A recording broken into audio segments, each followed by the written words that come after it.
Hello everyone, I'm Brian and welcome back to part 2. Let's go ahead and get started.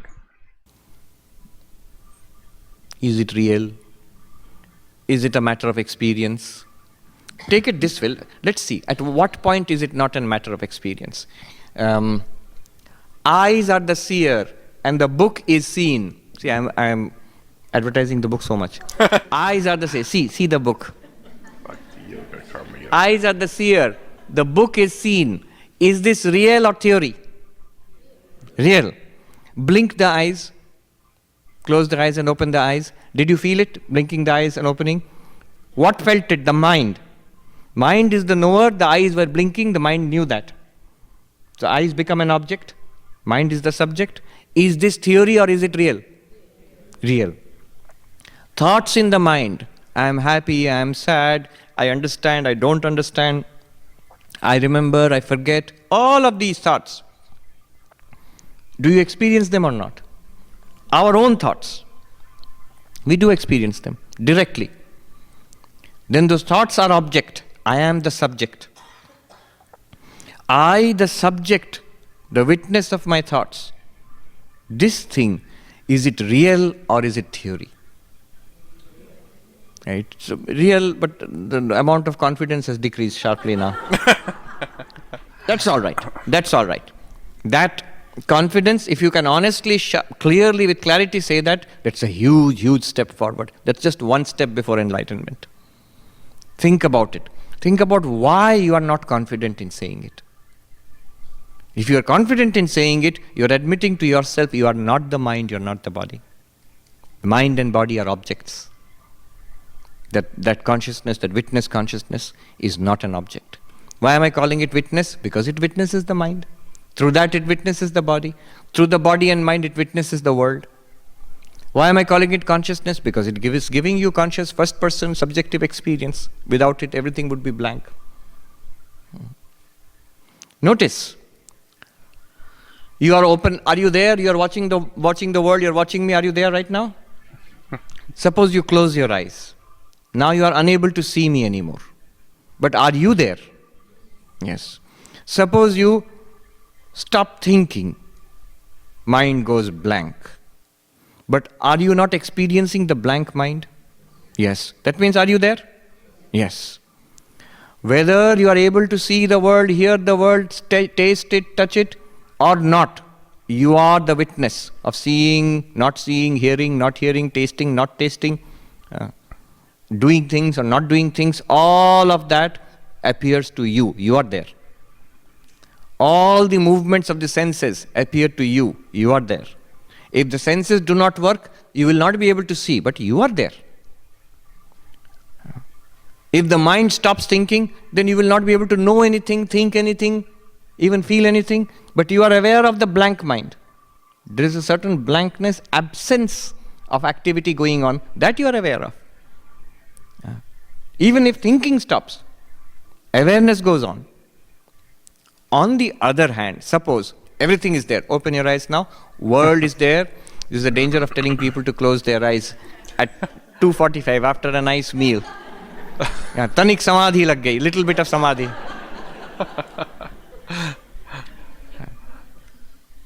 They say, Swami, we like this exercise. It's very nice exercise. Wait, let me finish this. Hold on to the question. But suppose the opposite. Suppose I say you, that awareness. Suppose you are not there. World is there, body is there, eyes are open, mind is functioning. But suppose you, that awareness, that one is somehow, it's not possible, but somehow it's left. What will happen? What will happen? Air gone. Everything is gone. For you, from your experience, blank. Everything disappears. Everything disappears. Universe disappears for you. No, for me maybe, but others is also disappears for you because you have no way of knowing, thinking, even the word others will not come. Where will the word others come? Consciousness is not there. So this is that consciousness we are talking about. Yadi deham prithak kritya. If you can see yourself as separate from the body. Chiti vishramya tishtasi. Rest in your nature as pure awareness.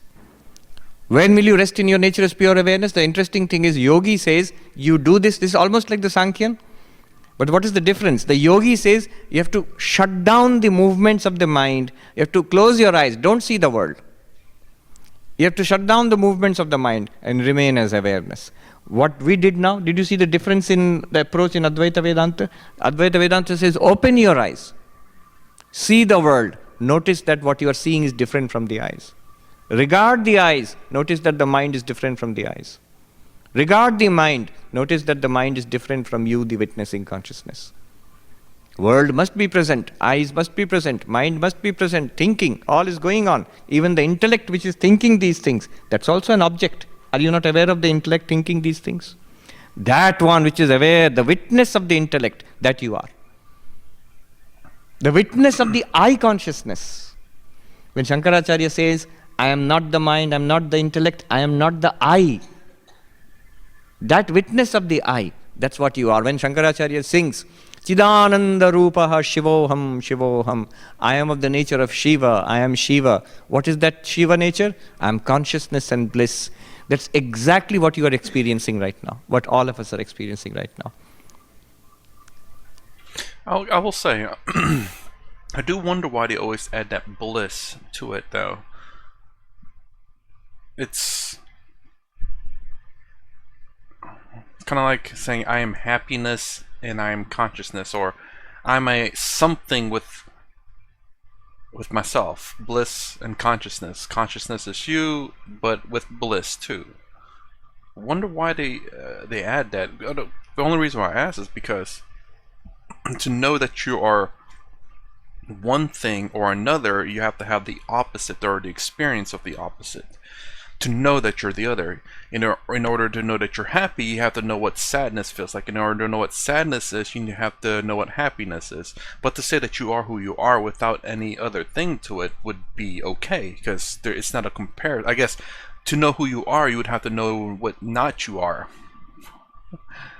So kind of like how I was saying, the objects in the world, I am not the pen, I am not the hand, I am not the eyes observing the hand, I am the mind is observing the eyes, which I am not the mind, I am I observing the mind that's observing the eyes, that's observing my hand, that's observing this pen. So you have a comparison to say, I am consciousness because I know I'm not these things. If I am bliss, then I am. But you have to have these other things. You have to have the opposite of bliss to say that you are bliss. But in terms of the consciousness, there is no happiness nor sadness. So I'm just wondering why they keep saying bliss on there. Shankaracharya has the confidence, the gumption, the chutzpah to say that we are little unsure of ourselves. Can I say that? Yes, you can. Advaita Vedanta emboldens you to say that. You must say it. Another way. Same thing. Another way. Panchakosha Viveka. The 5 layers of the human personality. Same thing will come to. From Taittiriya Upanishad. It says what we regard ourselves as. The body-mind complex. You can see it as 5 layers. 5 layers, each subtler and inward. The first one is most obvious. When you say, you are pure consciousness. No, I am not. All right, what are you? This. Like baby Victoria. This. Oh. Okay, this. Body. It's made of food. It changes. As you grow from babyhood to childhood to teenage to youth to middle age to old age, it changes so much. Yet you are the same. And it's an object. You are aware of it. If it's an object, Drigdrishya, remember? You are the subject. It must be different from you. I am aware of this body, so I cannot be this body. That doctor who wrote with a powerful experience. This is Drigdrishya Viveka, oncologist from Edinburgh. He writes, so much of this X-ray I'm seeing of the patient, the body. In this body, which one am I? Every bit of it, inside, outside, I can see, and I know the details I've learned in medical school. Where am I, the conscious being, in any of it?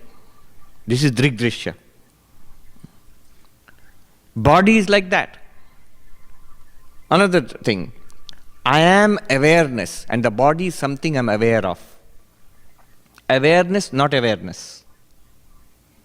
It's not clear? Apply it like this. You are aware. That is consciousness. And what you are aware of, that's the object of consciousness. Notice, simple, apply like this. Look at this bottle. Look at this bottle. You are looking at the bottle. Now, you are aware of the bottle. Where is awareness? On your side or bottle's side? Is the bottle saying, hello, I see you? No. You are saying, hello, bottle, I see you. So awareness is on your side, not on the side of the bottle.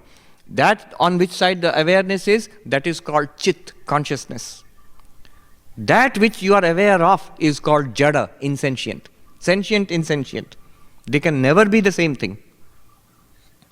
That which is insentient and that which is sentient, they can never be the same thing. You are sentient, this is insentient. Why? Because you are aware of it. It is not aware of you. You will say, but Swami, that may be true of the bottle, but the person sitting next to me is aware of me, and I am aware of them. So the person is aware of me, then I am an object? No. The person sitting next to you is aware of your body, is aware of your behavior, is aware of your language. But is he aware of you, the awareness? Never. Even if you were a great yogi with telepathic powers, he'll be aware of your thoughts, but not aware of your awareness. Even thoughts are objects. Make sense? The only place you sense awareness is yourself, in your own mind. There's nowhere else that you find awareness. Everything else is jada, an object to your awareness. Because of these three reasons. Which were the three reasons again? Changing, unchanging. I am the unchanging experiencer of a changing body. Changing, unchanging, I cannot be the body. Drigdrishya, seer and seen, I cannot be the body, I am the seer of the body. Awareness and not awareness, sentient, insentient. I am sentient, the body is insentient, I cannot be the body. So I say, I know I'm not the body, but what I meant was, what are we doing? Remember, Panchakosha Vivek, the five layers of the human personality. What I meant was, I am in the body. This is what I meant. Okay, you are in the body. What is in the body? It's somewhere in there, subtle. In the body does not mean physically in the body, because if you investigate the body, you will get what? More body. Doctor will cut and see where is the Atma? No, they'll get only the body. Subtler than the body, inward to the body is what? You discover life forces, physiological processes, what is called life, prana. Circulation of blood, digestion of food, breathing, all the things which make the body a living body. That living body, that living thing is called prana. So am I prana? Am I life? That seems to be a more promising candidate. Subtler, inward to the physical body. Anyoantaratma pranamaya. The self is prana, life. But the same objections arise. Is the prana changing? Yes.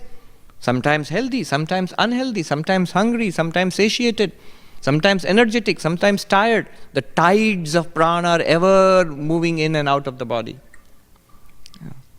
Health, energy, vitality, changing all the time. Changing and unchanging. I, the one, how do I know I'm unchanging? Because I was the one who felt sick.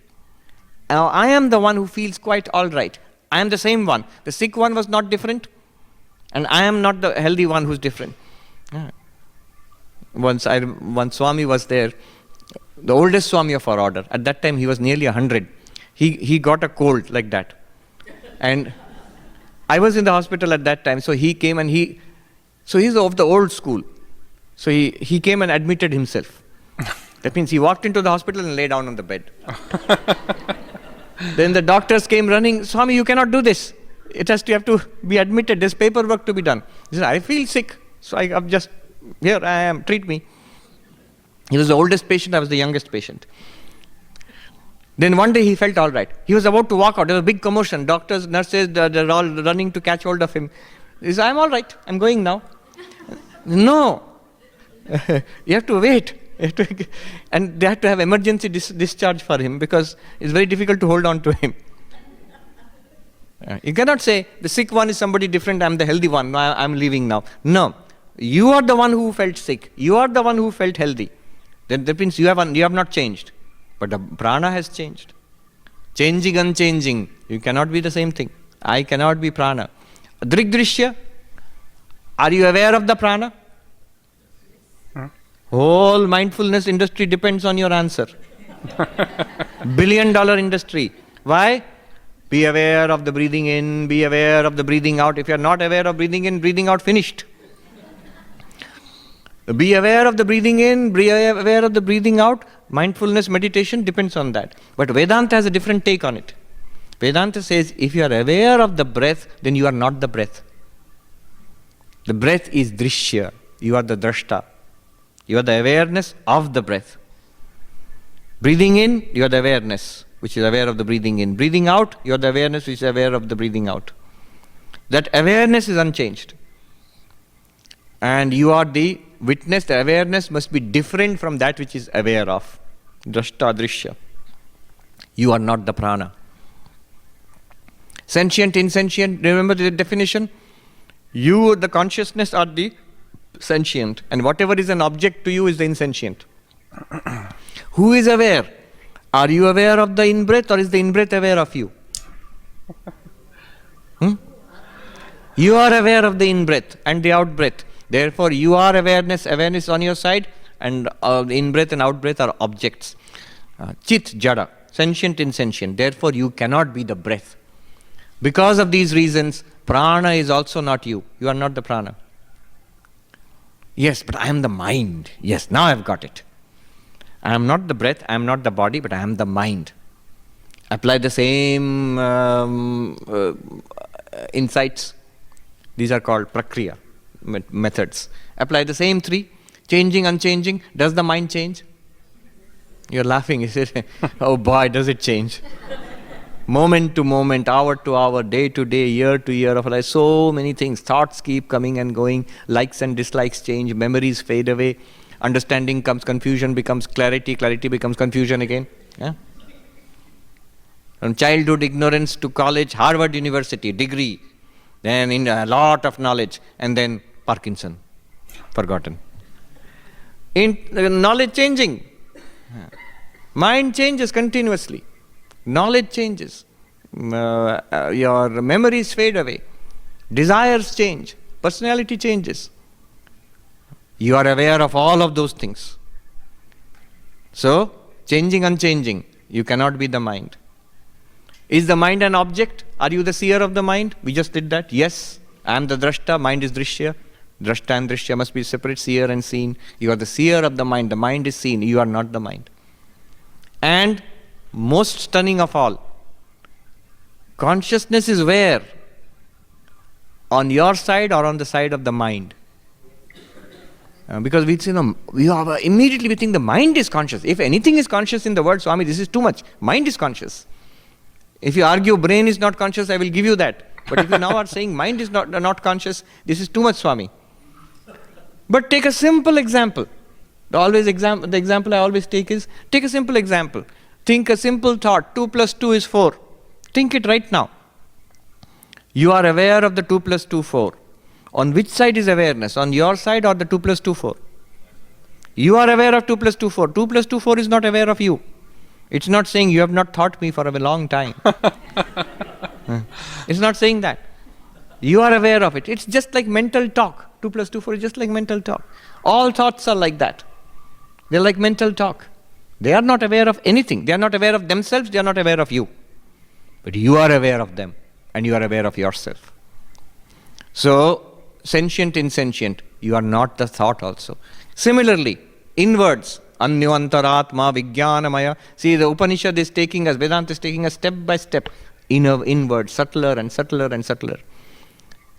This very intellect which you are using for understanding all these things, for which you use for science, for do your taxes, to run a computer or a car, and do Vedanta, all of this is being done by buddhi, intellect. We saw in Sankhya the first manifestation from Prakriti. That intellect.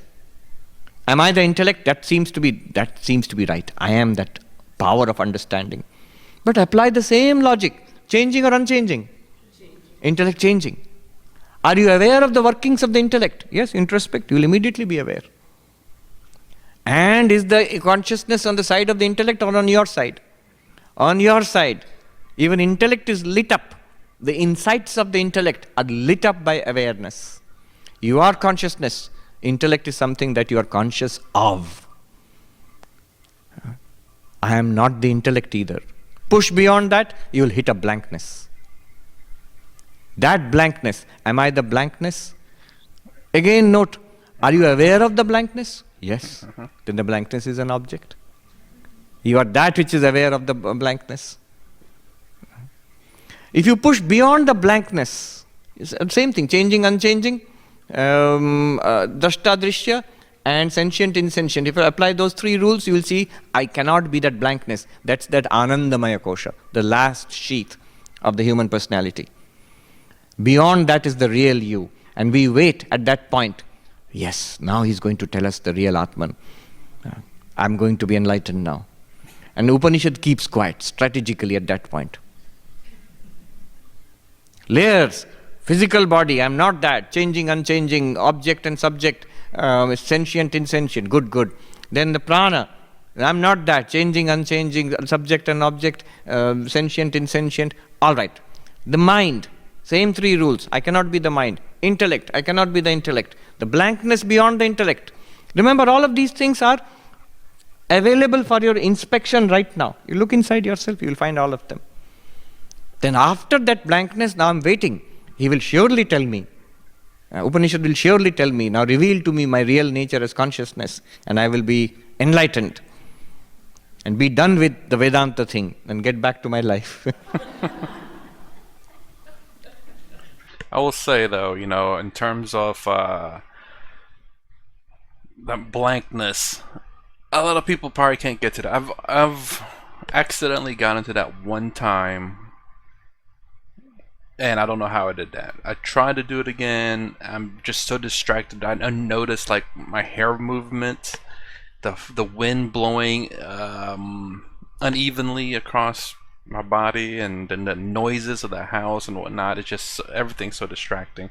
So I don't know how in the world I got into that blankness. My brain stopped working, I guess. I have more important things to do. And Upanishad keeps quiet. At this point, the student gets a doubt. The student asks the teacher, so there is no self? Asat Brahma iti Veda Chet. Here is the crucial point, where Buddhism, Advaita, Vedanta, that crucial discussion takes place. Brahman does not exist then? Atman is the self, is not there? And the answer is, Asanneva sabhavati. That means you would not exist. If someone asks at this point that, is Brahman not there? Then you yourself would not exist. But you do exist. Now you see where you have been forced. Whatever you thought you were, you are now convinced I am not those things. Clearly I am none of them. So I do not exist. But you do exist. All the things that you thought you were, those things are clearly you are not. And if you think you are nothing, that also you are not. You are not a thing, you are not nothing. What are you? I call it a no thing, not nothing, not a thing. What is a thing? Body is a thing. The prana is a thing, a subtle thing. Mind is a thing. Intellect is a thing. Even the blankness beyond the intellect is a thing because it is presented as an object. And what is nothing? And if I don't exist at all, then that's nothing. But I do exist, no doubt about it. So I am not nothing, I am not a thing. This is the meaning of neti neti. The first neti means not this. The first neti is, it covers every objective thing that you can present. Am I this? Am I this? Am I this? No. Neti. Then, am I nothing? Neti. Not even that. How does it work? It is here you must instinctively grasp it. How do you instinctively grasp it? Like this. That story of the 10th man. Old story. 10 friends crossed a river, and then they thought, have we all crossed or did somebody drown? And then they said, let's count. One of them started counting. 1, 2, 3, 4, 5, 6, 7, 8, 9. Oh my God, 1, 2, 3, 4, 5, 6, 7, 8, 9. Oh, the 10th man has drowned.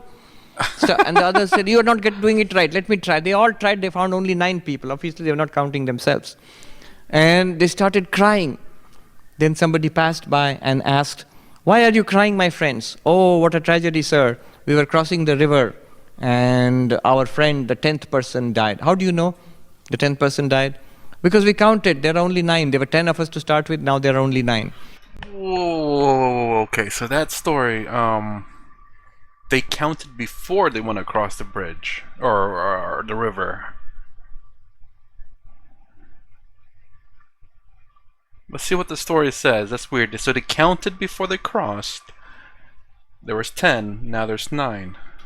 That man must have counted and seen all 10. So he says, don't cry. The 10th person is there. Guru comes and says, Vedanta book says, you are Brahman. We don't know yet. We don't see it yet. You are there.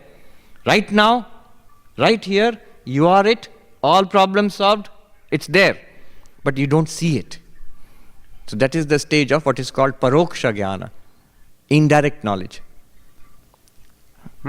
They say, all right, I believe you. We believe you. But where? Can you show us? Where is the 10th person?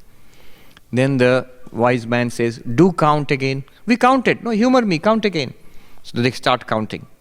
1, 2, 3, 4, 5, 6, 7, 8, 9. And the wise man takes his hand and turns it around. Thou art the 10th. Dashamastvamasi. 10. And this man goes, oh, I see. 1, 2, 3, 4, 5, 6, 7, 8, 9. 10. Oh, how wonderful. And the others say, let me try. And they all try it and they find 10th man has been found. And they're so happy. Exactly like that, try it. But how did they... What happened before they crossed the river, though? That story doesn't make sense in any way form, because they counted 10 before they left. I assume they counted the same way when they crossed the river. And if they didn't count the same way, what happened during that crossing? I'm thinking too much into it, I know. But it's still, though, you know, it doesn't make sense that they count 9 people, they cross the river and they count again. They would count the same way, because why would you change your counting way you count? It's really what? Here is the body. I am not the body. Breathe in and breathe out. That's the breath. I am not the breath. Not as a mantra. You must see. Why am I not the breath? Clearly see. Changing, unchanging. It is changing, I am unchanging. It is an object, I am the subject. Seen and I am the seer. Second one, and the third one is, it's not sentient, I am sentient. I am aware of it. Breathing in, breathing out. Do it actually, experientially. Try it. It's an object. I am not, clearly not the breath. Then this thought which is going on in the mind, I am clearly not the thought. Same things. It changes. Clear, yes. It's an object, yes. I am aware of it. It's not aware of me, yes. Therefore I am not it, the thoughts. Go deeper, the understanding, Vijnanamaya, changing, unchanging, clearly. My intellect is changing. My intellect is, understanding is an object. And sentience, awareness is on my side, not on the side of the understanding. Go beyond it, you will hit a blankness. Nothing. Just blank. But you are aware of the blankness. It's an object. Who is the one? What is the one aware of these 5? Experientially try to find. Always, when you're disturbed, go back to the most physical thing, the body. See, touch, feel. This one, I am not. Just like the doctor had that experience by seeing the X-ray. Clearly, nowhere in this I am there. And I am not. And you must be able to defend. So they were saying that in the orientation, whatever you must be ready to defend every word you put down. So you must be ready to defend. Why am I not the body? Give 3 reasons, 3 marks. Yes. Could you say more about discrimination between sentient and unsentient? Yes. How How do you do you differentiate? It's a very elegant discrimination. Discrimination, let's use the word discernment. So, very elegant discernment. Or if you are aware of it, then awareness is on your side, and that which you are aware is not aware. Awareness is not on its side. Start with an object and a book. Book. Clearly, you are aware of the book. Awareness is on your side, not on this side. Book is not aware of you.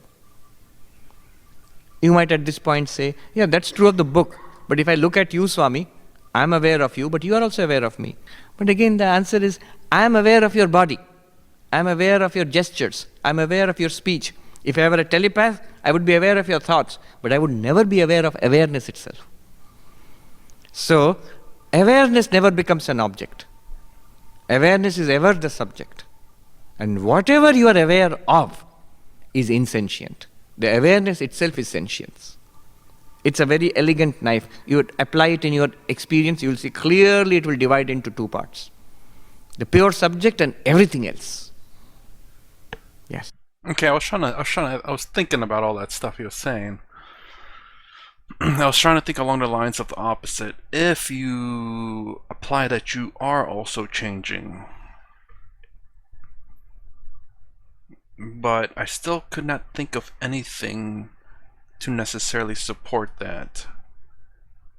And what he's talking about, the pure consciousness, the thing that answers the I, the thing that says I, should I say.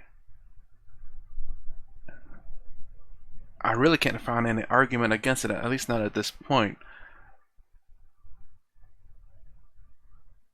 Because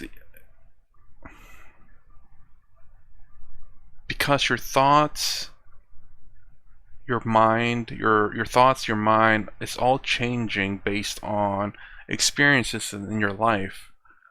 The thing that answers it I'm answering my own question here, but basically the thing that answers chocolate, the thing that answers that yes or no, or like or dislike,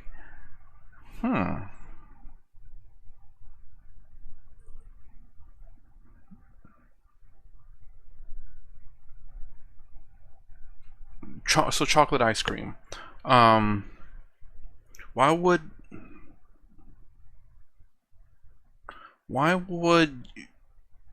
I say yes or no to that? Why would I say I would like that or I would not like that? Or if I'm hungry, why would I say I want to eat versus I don't want to eat?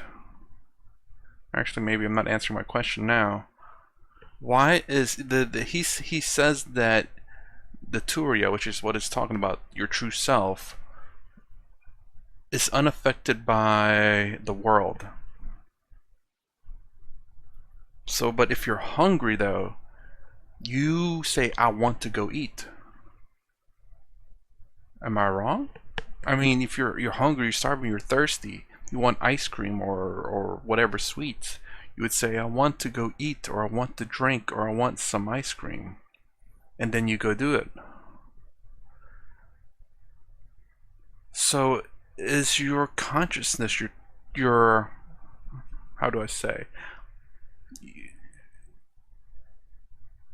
Is your consciousness not affected by your thoughts, your body? Only because the only reason why I ask is that it's because when you're hungry, you say, I want to go eat. Otherwise, you would never think about eating unless you're hungry. You'd be thinking of other things, and then you'd answer those things. And the way you answer those things are based on your experience and experiences. The things that you've experienced in the past and the things that you're experiencing now. Let's see what he says. Continue on. So maybe the part where you talk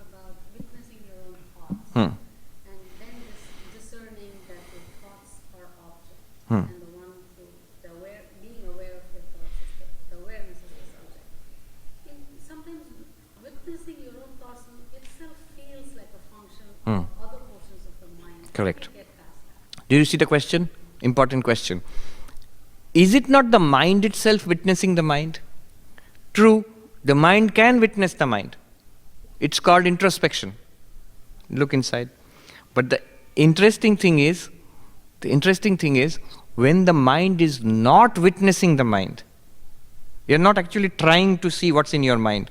At that time, don't you feel flashes of happiness, misery, understanding, memory? All the time the mind is working. And the inputs or the outputs of the mind are presented to you without any effort, without trying to see what's in your mind. That means it is being presented to consciousness. It's a very delicate thing which I'm saying. Consciously, deliberately looking at my mind, that's an activity. That's also a mental activity. But when you don't do that, even then the activities of the mind are being continuously presented to you. You don't have to look always. You see something delightful. So are you delighted? Let me introspect. Am I delighted or not? Yes, there is delight. Yes, I'm delighted. No, we immediately have a smiley face. Oh, it's so delightful. That delightfulness was experienced directly without mind thinking about it. What was experiencing effortlessly the delight or the lack thereof? You will notice what I'm pointing towards is never an object. You'll never be able to catch it. Why? Because it is the one looking. Whatever you can catch is a function of the mind. So, so yeah, I don't know if he said it in this video or not, but I know in the video "Who Am I?" or yeah, "Who Am I?" I believe that one of the first ones I reacted to his, or at least a long format one. He says that the Turiya is uncorrupted by the waker world, the dreamer world, and a deep sleep world. It is pure, uncorrupted, unaffected by any of those worlds. But yet, this consciousness answers based on experience. I may have asked this question before and may have had an answer, but I don't quite remember. It never really stuck. But why is the consciousness answering based on previous experiences? For example, if you had a choice between chocolate and vanilla ice cream, if I were to say, do you want chocolate or vanilla? Why would you choose one over the other? Why would your consciousness say, I want chocolate, when it's unaffected by the experiences of this body? Why would the consciousness have a preference? That's the question. Why would, for example, if you have a favorite color, why is that color affecting your consciousness? When you buy something, this is something to deal with marketing too. It's basically your psyche, I guess. And they find out certain things about you to be able to sell you something. To be able to, like, oh, he likes color blue and red with stripes. And based on that color, they tend to buy more. And then your consciousness, subconsciously or consciously, you will see that and all of a sudden have this sudden urge to buy something. That's what marketing is all about. Figuring out what they need to do to get majority of the people to buy their stuff. And whenever a great example would be like people who follow, like, I don't know, famous people, and they see, like, oh, they're wearing that bag or that shirt, I have to go buy that. Why is our consciousness at that point influenced, affected, corrupted by the exterior world? I know a lot of people probably will say that it's not, but why do all of a sudden that this urge, our mental faculties come up, and then our consciousness bite on that or act upon that? Will you say that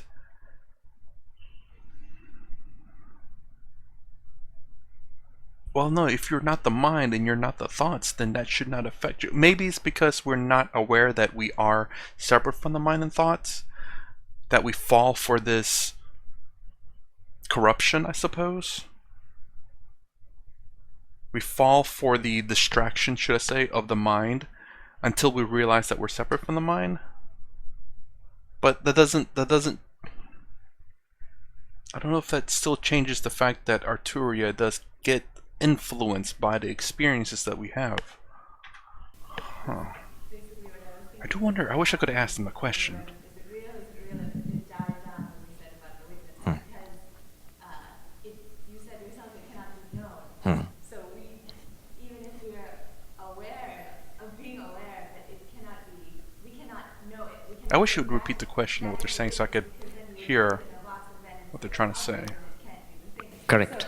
So my question is, we're using the buddhi, the intellect or the mind or some of these functions to try to turn the light backward, but it cannot be known. So It cannot be known. it's a different form of knowing. Yes. Two things happen. First of all, by this process, the error of identifying ourselves with some function of the buddhi or the mind or the prana or the body, that error is corrected. Clearly, I am not those. And the real self is not known by the buddhi, which is doing all this. It just reveals itself, but not as an object of the buddhi. It is ever the subject, never the object. Why is there lack of confidence in this? Because, same reason. Why is there lack of confidence when the wise man comes and says, 10th man is there? If you said, are the 9 men there? All of them would have said, yes, yes, I counted. 10th man is there. They all would say, if you say so, sir. I don't see. Our condition is like that. That's a very weird story. I don't know if that's a good story, a good example, because clearly something has changed in their counting methods from before they crossed the river and after. And that's the error of that story, I believe. That story doesn't help me at all. I get it, kinda, but the story doesn't make sense to show the example, I think. It's like, why before you crossed the river you counted yourself, then all of a sudden when you crossed the river, or before you crossed you counted yourself, then after you crossed you all of a sudden forgot about yourself, you know? Clearly 10th man is there, clearly Atma is there, and you are that. But it's not an object. Why is there lack of confidence? Because all our knowing till now is objective. We are habitually object seekers. Tell me, why couldn't they find the 10th man, though the 10th one was obviously present? I want to ask him that question so bad. What happened how did he count to 10 before they crossed the river, and what happened after they crossed the river? Why did all of a sudden count at 9? It makes me think that there was literally 11 people there. Because if the counting remained the same, it's like 1, 2, 3, 4, 5, 6, 7, 8, 9, 10. They crossed the river, and they counted 1, 2, 3, 4, 5, 6, 7, and 9. We lost someone, and the wise man comes like, no, there's 10 people here. It's like, oh, thank you. But they didn't realize that the fact that one person got swept by the river, because they literally counted the same way each time. Before they crossed and after they crossed, there was 10 before they crossed and 9 after they crossed. But in totality, before they crossed was 11 people, then after was 10. Maybe the wise man was the 11th person. It's like, these guys are dumb, I need to get away from them. And whenever they all crossed and the wise man came by, he was like lagging behind because he had to tie his shoes or something before crossing the river. Or maybe he took off his pants and underwear and shoes or whatever so they don't get wet, and carried over his back. And then he put it back on, and all of a sudden they're all crying. He goes, why are you guys crying? It's like, oh, we lost someone. And he's like, oh no, definitely not going to be part of this group. No, there's 10 people here, trust me on that one. They were looking outside. Why were they looking outside? Why? Correct. Because up to the 9th man, whatever they found out there. 1, 2, 3, 4, 5, 6, 7, 8, 9. So by logic, by previous experience, the 10th man should be there. But not there. So the Atman is a unique thing, because it's not a thing. Our problem is we swing between two things. Either it must be an objective reality or it's not there at all. But there is a third option between objective existence, non-existence, and the third one is the subject. Our modern materialistic worldview, you know what it does? It says the subject is nothing else, it's a product of the object. Body is the object, brain is the object, and it produces the subject by its biochemical reactions. Advaita does the opposite. That's not a bad one. That's not a bad one. And that may be my thinking. That may be my thinking. But again, it's very hard to prove both. I will say that. You can experience what everything he's saying, absolutely. I will have no doubt behind that. The only question that I have is the fact that is this consciousness who you truly are separate from the body? The body, the object, material may be producing the subject. Maybe. Again, I don't know. And I think this might be something very difficult to explain by science. Merely because I don't think we can exactly operate on a live person. That's going to be kind of crazy. But maybe someday science may be able to find where your thoughts are. I think they might have kind of did with Sadhguru whenever he went to this institute, I believe in India, and they wanted him to do a meditative meditation, and they measured his brainwaves, and they started poking him, and they said, like, "Are you alive?" And he goes, "Yeah, I'm alive." He was like bothered by the pokes because they were starting to hurt him, and he said that I forgot what happened, and I guess they asked Sadhguru the question, "Are you alive?" And it's like, "Yeah. Why are you poking me?" It's like, "Well, because our machine says you're dead." I'm like, whoa. He says, "I'd rather be dumb than dead. Just say, yeah, it's either your brain stopped working or you're dead." And he said, "I'd rather my brain stop working than dead. The latter is much better. I'm sorry, the prior is much better than the latter. Brain dead versus dead." We are coming to that third part of it now. The second step, two steps. First step was this one, witness consciousness. Now let us go to the second step. Yes, you are talking about the first step? Yes. Can you tell us about changing and unchanging? Why would that be an object versus subject? Other two are done. No, not object versus subject. If now whatever it is, if I experience myself as unchanging, and I experience the body as changing, then how can I say the two are same? If the body is continuously changing, and I feel I was in that little baby's body, I was in that teenager's body, I am the middle-aged person's body. The bodies have changed so much, and I feel I was the one there, in all of them, the same subject in all of these things. Then how can I be the changing, the unchanging? How can I be the changing? It's logically impossible for unchanging and changing to be the same thing. And that's actually the question that I had. But the thing is, though, is that I kind of get his point, but it's not quite solid enough for me. And I think it's just because the sheer fact that the person that answers I want this, I want that, changes. It doesn't stay consistent. For example, again, like chocolate and vanilla, maybe you prefer chocolate, but all of a sudden one day you feel something else. So this ever-changing body somehow affects, corrupts, changes what I want. That's the thing.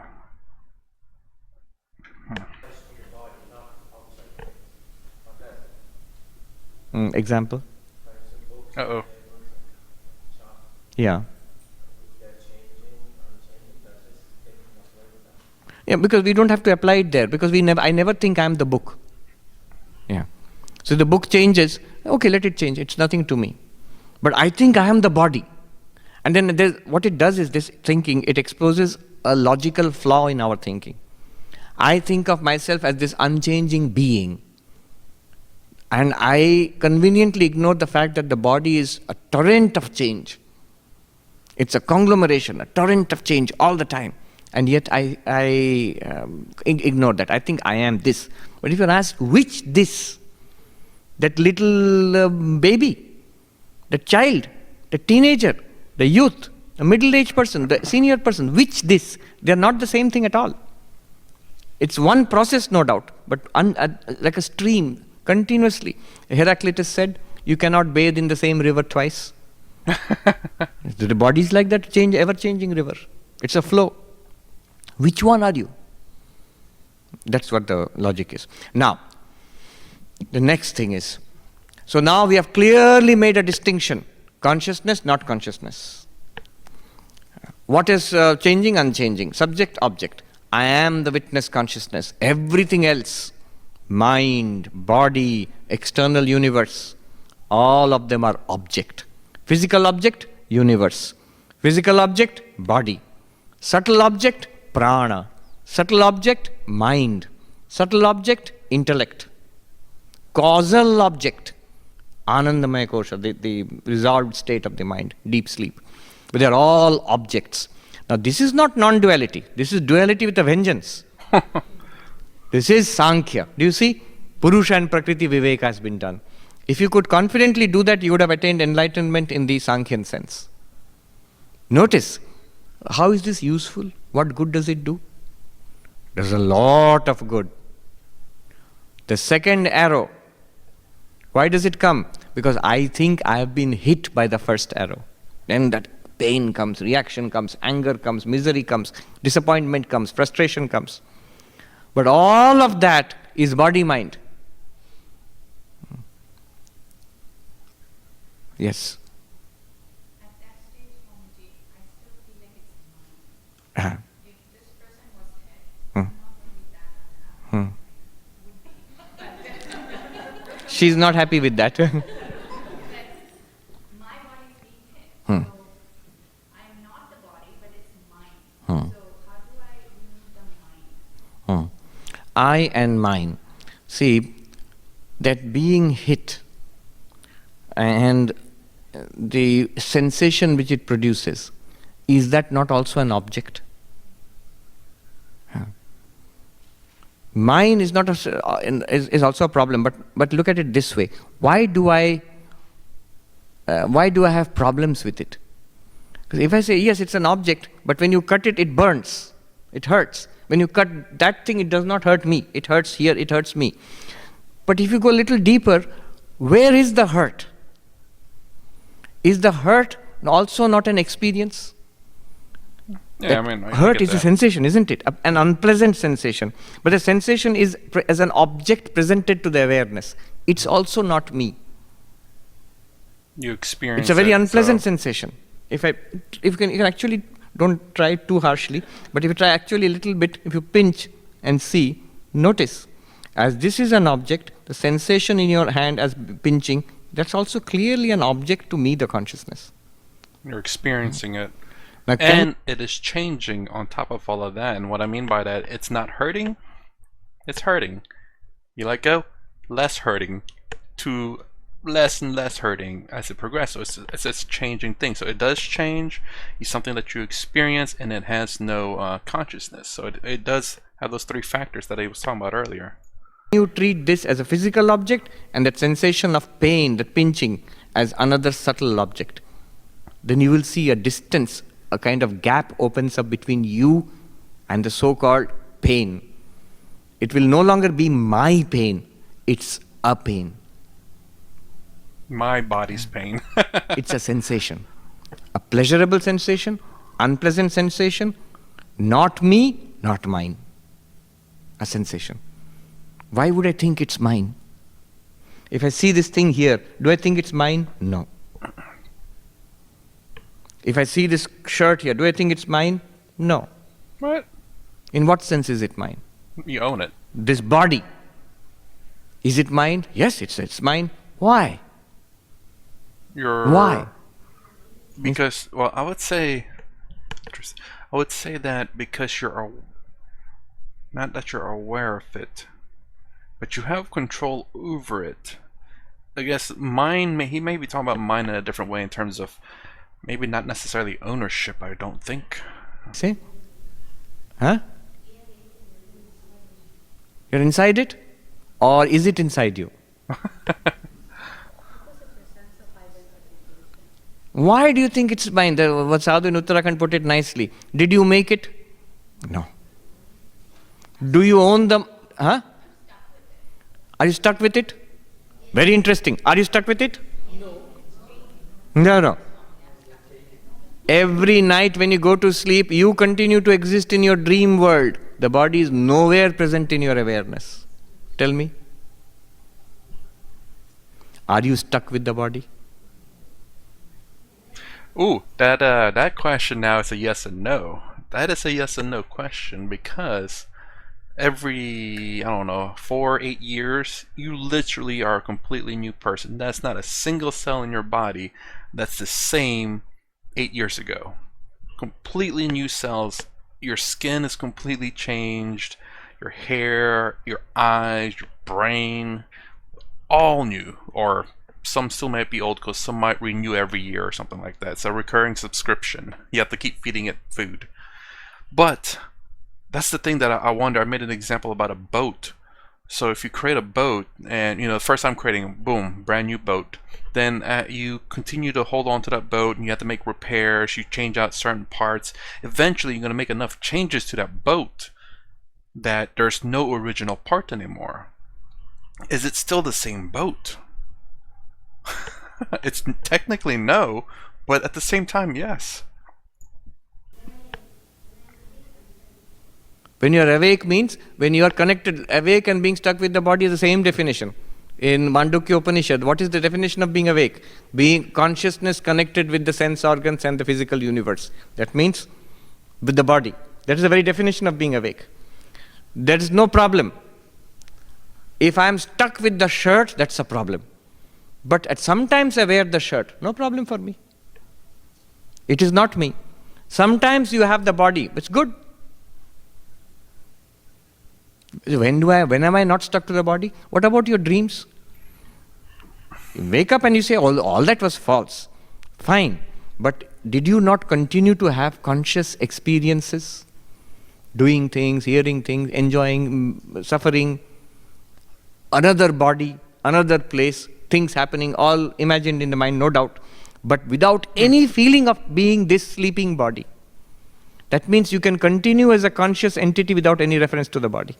But the mind is part of the body, or is the mind considered... I guess in the mind's considered separate, because he does say the body and then the mind as two separate things. So in terms of that, there's actually...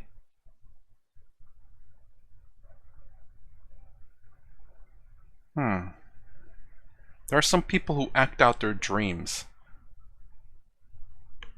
I wonder what he'll say to that. Because it's true, there are some people out there who sleepwalk too, mind you, that have literally drove to work in their sleep. That is, well, confirm that, but there are people out there who sleepwalk, obviously. And I've actually seen this YouTube video, I forget which it was, where this sister was up, looks like they're awake, their eyes are open and staring at the younger sister, and the younger sister was recording it and, hey, stop. And all of a sudden the mother came and, talked to the older sister, and the older sister woke up and just wondering where she was at. Interesting stuff. I wonder what he would say to that. You are not stuck with the body. Body is also not stuck to you. It is called the very name of the body, Shariram, Shiryate, which is degenerating, which is falling apart continuously. Yeah. That's the meaning of the body, Shariram. Shiryate means which deteriorates or degenerates or falls apart.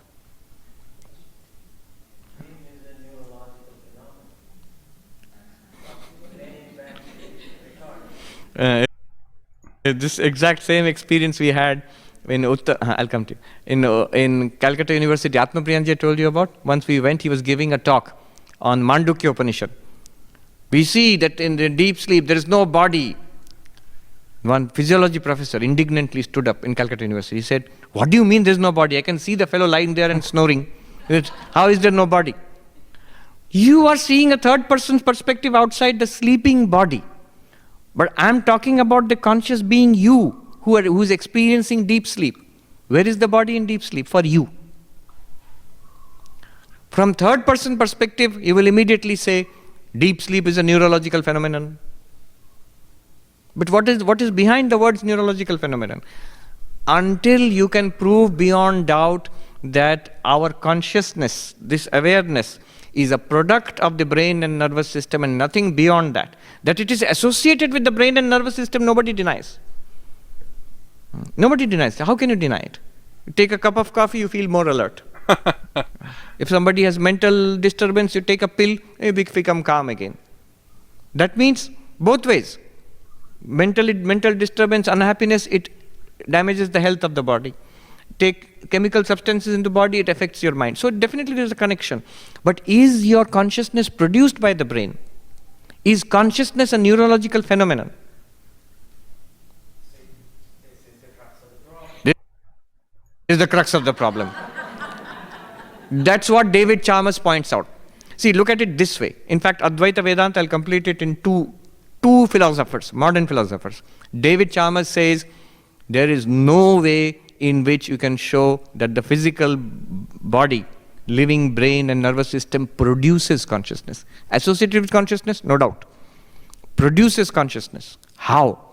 Where? Well, that's what I wanted to ask you. What's the state of biogen? Okay, I'll have to pause right there. That's actually very interesting. Very interesting. Because, again, I guess I cannot argue against some of the things he says there. The only thing I'm arguing against right now is Turiya being uncorrupted by the Waker world.